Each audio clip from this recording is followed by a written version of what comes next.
नमस्ते कॉमर्स के अंदर बहुत बहुत स्वागत है। तो जीएसटी रजिस्ट्रेशन की बात चल रही थी दोस्तों, और पिछली वीडियो में मैंने आपको बताया था कि कंपलसरी रजिस्ट्रेशन के लिए लिमिट क्या होती हैं। आज मैं उसका वीडियो का पार्ट सेकंड लेके आया हूँ आपके लिए। इसमें मैं आपको बताऊंगा वॉलेंट्री रजिस्ट्रेशन के बारे में, और एक कंपलसरी रजिस्ट्रेशन के अंदर एक्सेप्शन है कि इन लोगों कुछ लोग हैं जिनका टर्नओवर से कोई मतलब नहीं होता है। अगर वो इस तरह की सप्लाई करते हैं तो उन्हें रजिस्ट्रेशन 100% करवाना होगा। तो चलिए चलते हैं। देखिए, every supplier whose aggregate turnover in the amount in the financial year exceed the threshold limit will be have to get registered under GST. मतलब कि पिछली बार हमने आपको जो बताया था वो वही बात यहाँ पे बता रहे हैं कि जिनका रजिस्ट्रेशन थ्रेशोल्ड लिमिट इससे ऊपर चला गया है उनके लिए जीएसटी के अंदर रजिस्ट्रेशन करना कंपलसरी है। However certain following of the person are required to compulsory registration to get GST registered under to get compulsory registration under GST. Okay, तो आइए सबसे पहले हम आपको बताते हैं किन किन लोगों के लिए ये अनिवार्य है।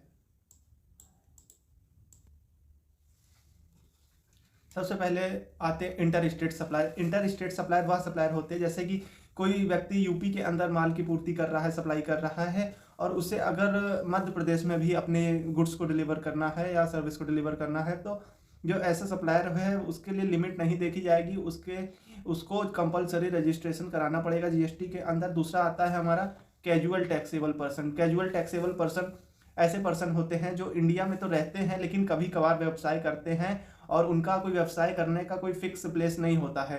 तो इन लोगों को अपना व्यापार शुरू करने से 5 दिन पहले रजिस्ट्रेशन के लिए आवेदन करना कंपलसरी होता है, और इसकी आगे हम डिटेल में वीडियो बनाएंगे। कैजुअल टैक्सेबल पर्सन का रजिस्ट्रेशन क्या होता है, उसकी टैक्स लायबिलिटी क्या होती है, etc. आगे हम बताते हैं। और फिर आता है personal taxable under reserve charge.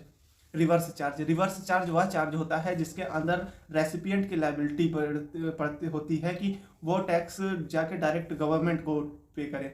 एक होता है हमारा फॉरवर्ड चार्ज। फॉरवर्ड चार्ज में जो आपसे रेसिपिएंट से टैक्स लेगा सप्लायर और वो जाके गवर्नमेंट को पे करेगा, तो वो फॉरवर्ड चार्ज की बात हो जाती है। फिर आता है non resident taxable person. Non resident taxable person ऐसे पर्सन होते हैं जो कभी कभार व्यवसाय करते हैं भारत की सीमा के अंदर, लेकिन उनका कोई फिक्स प्लेस भी नहीं होता, साथ ही साथ वो भारत के निवासी नहीं होते हैं। ध्यान रखिएगा, वो भारत के निवासी नहीं होता है। कैजुअल टैक्सेबल पर्सन और कैजुअल टैक्सेबल पर्सन और नॉन रेजिडेंट टैक्सेबल पर्सन, इन दोनों के लिए अलग अलग नियम है। तो इसके नॉन रेजिडेंट टैक्सेबल पर्सन को भी रजिस्ट्रेशन कराना कंपलसरी हो जाता है। और फिर आता है हमारा person required to deduct TDS यानी टैक्स डिडक्शन एट सोर्स। हाँ, ये टीडीएस है। और person required to deduct TCS यानी टैक्स कलेक्शन एट सोर्स। तो जो व्यक्ति टीसीएस और टीडीएस कट करता है उसको भी कंपलसरी रजिस्ट्रेशन कराना होता है।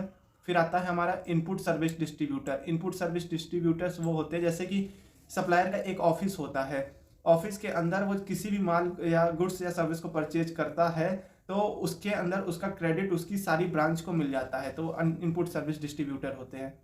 इनपुट सर्विस डिस्ट्रीब्यूटर के बाद आते हैं person making a sale in the behalf of someone other agent और प्रिंसिपल।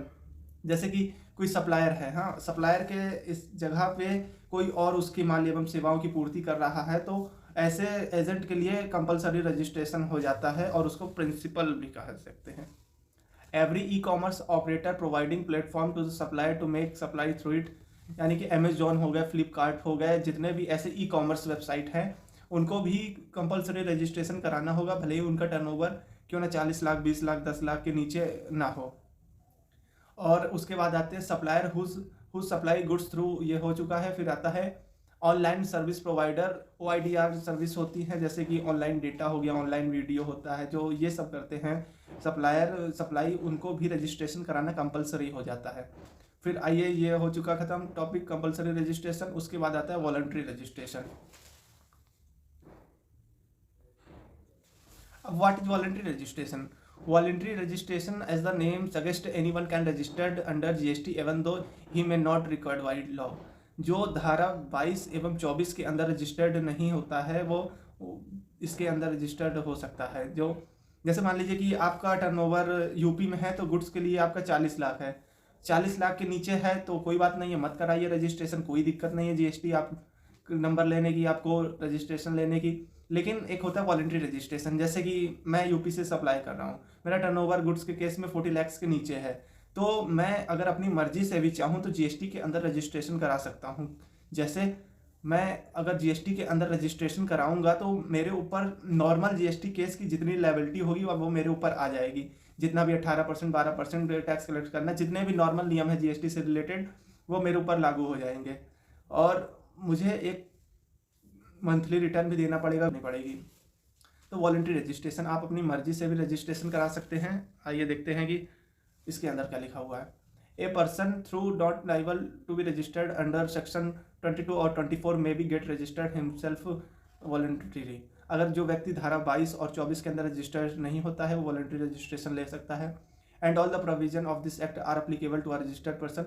और जीएसटी से संबंधित जितने भी सारे प्रावधान हैं वो इस व्यक्ति के ऊपर जिसने वॉलंटरी रजिस्ट्रेशन लिया है उसके ऊपर लागू हो जाएगा। Shall apply to be such person.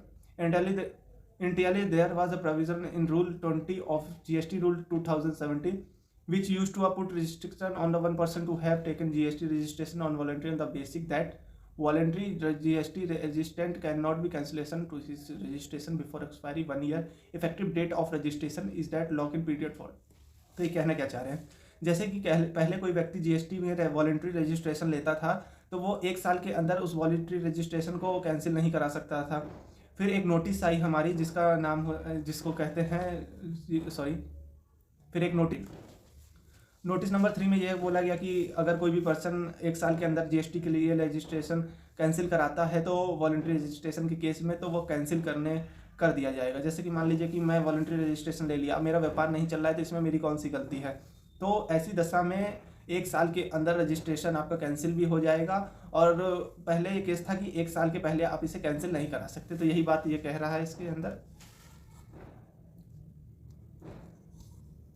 I hope कि इस छोटी सी वीडियो में आपको बहुत कुछ जानने को मिलेगा। मिलते हैं पार्ट 3 वीडियो में, और जब तक के लिए बाय बाय।